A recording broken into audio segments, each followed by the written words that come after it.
For cosmetology students, so students that are in school right now or just graduated recently or they're in their 1 to 2 year mark after school, I hear a lot of there's a fear around haircutting. There's a lot of them love color and they want to do color. They just have this fear around cutting hair is more permanent than messing up a haircut is more permanent than messing up a hair color. So there's a lot of Right. how, because you teach haircutting too and teach a lot of people that. How do they deal with that? Well, again, pictures are everything. If you understand what you're doing with your scissors and your comb and your sections and partings and with your cutting, if you understand when you're looking at a picture how to do that picture, how to do that haircut from a picture or from someone's description, that's the key, is knowing and understanding what you're doing. So that's what I try to implement in the cutting classes. The students have all been through school. Most of them are licensed already when they get to us. And so they've already had their formal beginning part of it. And then after that, there's never a right and wrong in cutting as far as I'm concerned. There are so many different ways to go about it, and everybody has their different terminology and their methodology and everything, but it's all basically the same. You're cutting square shapes on a round head. You're cutting round shapes on a round head. So it's just the angles and stuff that you have to use that you have to understand why you're doing what you're doing. So, and not to be afraid of it. I mean, everybody is in the beginning, because when you cut, it is a permanent thing. I like to, if I'm unsure or uncertain, or if the person's uncertain, I will cut it on the long side just so we have more to cut off if they want more. I'd rather inconvenience someone to come back in and cut it shorter than cut it too short and have them go out really mad or never come back or, something upset. I don't want to upset people. I want to send them out happy. So a lot of times that's what I'll do. If it's somebody new that I'm not familiar with, and they want something majorly different, then we go and, we take it easy. And I explain that to them. It's like, well, let's just start here, and if you want this shorter, you call me and we'll get it shorter. Or if you can't work with it when you get home, if it's not short enough, if we need to take more off, we'll do that. Or even before they leave the chair, so, but you have to understand how to achieve what you're trying to achieve. It's knowledge, doing it, practicing it, cutting on your mannequins, learning as much as you can in school, watching other people in the salons, going to the hair shows, watching people on stage, watch what they're doing and listen to what they're saying, and you'll pick up something from everybody. Even if it's one or two little things, over the years, they all add up, and you're going to create your own way of doing something or your own creation. But you have to have the basics. So if you have to understand what you're doing and why you're doing it.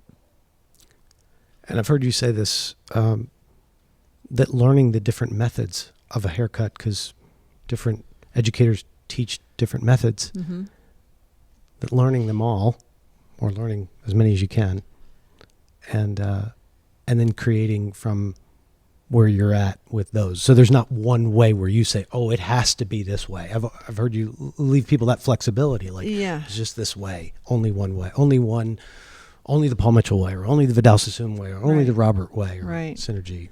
There's so many, there's so many different ways, and lingo. Everybody's got their own terminology as well. The more you know about the terminology, and the more terminology you know and understand, one word can have 10 different meanings, or one meaning can have 10 different words, I guess is the way I want to put it. So there's figuring that out too a little bit. I don't believe in one way of cutting. I just have my way. And my way is a compilation of Vidal Sassoon, Pivot Point, over the years, all the people that I've watched. Yosh, one of my favorite people in the world, watching him cut hair is magical. He's out of San Francisco, and he was at the shop once, actually. Your dad brought him over. He says, oh, I got your favorite person here. So I got to meet him, which was really nice. But I didn't know that. Yeah. Yeah, when we were doing the photo books. Oh, yeah. I don't know how your dad got him there, but he was in our back room, and I'm like, oh my gosh. Wow. Wow. So he, just watching him at different hair shows and stuff has taught me a lot. I like his approach to things and the way he thinks. So you do, as a student, you have to, and we're all students, you have to be able to connect with somebody. So I think the more people you see, the more questions you ask, the more you get out and look around, the better off you're going to be, the more you're going to know and be able to do, and then tweak it and make it your own, which is really nice, to be able to put your own twist on something that maybe somebody can replicate, somebody can't. I don't know how many times I have people come from up north and say, well, just follow my guy's lines, follow what he did. Well, I can look and see the haircut, what it's supposed to look like, but sometimes when I'm looking at the lines, they don't make sense to me. So I just have to do my thing to replicate what they're trying to tell me too. So it's a challenge, but it's fun. It is fun. And I think you do have to have, some people do prefer color to cutting and vice versa. So you have to have that want to do one or the other or both. If I had to pick, I would be cutting, but I like to dabble in the color too. Am I an expert at the color? I'm an expert enough to do it. Okay. I'm not like Robin and Brenda and Tracy, David, all these people that have been fabulous, color, directors or color, people in our salon are wonderful with what they know. And that is just an endless thing too. You can never know everything with that. And it can boggle my mind. So thank God that I do have a little bit of help when I need it that I can rely on. So, and the same with the cutting. I mean, I look at some of these kids coming out of school now with their clipper cuts. I went to a school that was owned by a barber and a cosmetologist. He had both licenses, and so it was a benefit, but we didn't do a lot of clipper cuts. It was a cosmetology school. So we learned some of the barbering techniques more with our shears than the clippers. And I don't use clippers. It's all shear over comb, the old-fashioned barber way. And these kids now are learning their clipper cuts and everything, and they're great. As a matter of fact, I was just saying to Selena, she needs to teach me. I need to have a class from her to do the clipper cuts. Whether I'll get into it as much as they are or not, I don't know. But, you never know everything in this business. And I think I've always said the people that do feel like they know everything and they can't be taught anything are done. Their careers are pretty much over. Because if you're not open to learning new things, then how can you? I think that's why I've been around so long. Either that or I'm just here because I have to be. I have no one to fall back on but myself. So.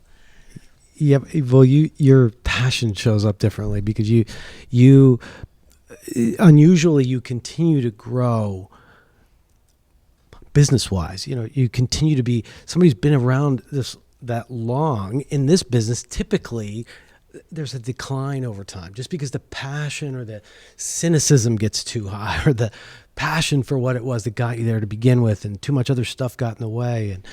And I guess that's another part of it that's important. In fact, I think we might have even been talking about that earlier too, is keeping some of that other stuff out of the way, keeping good people around you.